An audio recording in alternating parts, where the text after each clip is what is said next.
Nigerians are very terrible people. I'm not saying that to tarnish the image of the country, but with regards to fragrances and appreciating our own, there's always that slave mentality that comes with a lot of black folks that feels what is done at home is inferior to what is being imported. This is a classical example, because tell me why this fragrance is not all over the place. Tell me why the whole Nigeria is not making a buzz around this house. Abella is one of the best houses I've had my nose on. I'm not talking about Nigerian house, no, trust me. It breaks my heart all the time whenever I get to realize it's a Nigerian house. There is this lens people get to see Nigerian fragrance houses through, and it's not cool. By the way, this is one of the best presentations you will find in Nigeria. If I had to recommend the fragrance to stand in for Nigeria in terms of feel, branding, story, and everything, trust me, this house will sit nicely top on the list. One of the most, if not the most, artistic African fragrance house I know of, and I'm not saying that lightly. This stuff is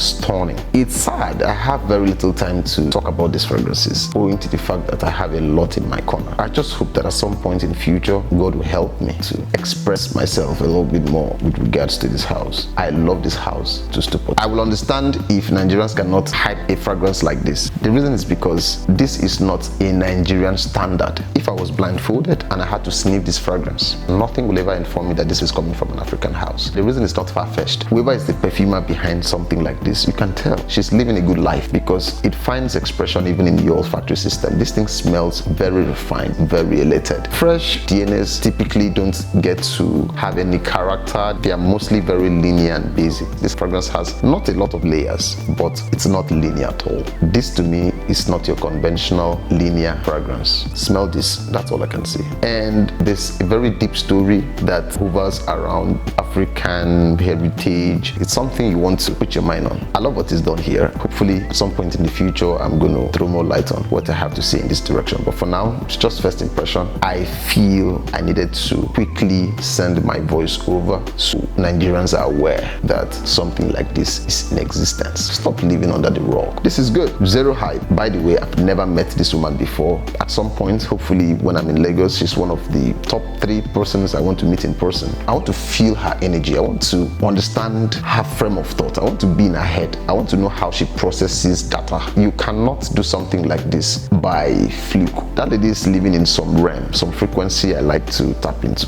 Orun in Yoruba language supposedly means radiant sun. For my brothers who are in diaspora, they are looking to use this during summer. In Nigeria, this will cut across Harmattan, dry weather, rainy season, all that stuff. We don't have a lot of the spring, autumn story. So this is an all-weather scent that will get the job done easily with very profound performance. I love what you did here, Abella. I'm so proud of you. Trust me, something like this coming out of Africa, I never believed a day like this will come too soon, that I will witness such a creation that will leave me bewildered. This is a staple. A word is enough for the wise, my brothers. Do yourself a favor. Grab a bottle of Orun and thank me later. Don't be so hard on yourself. Allah Hafiz.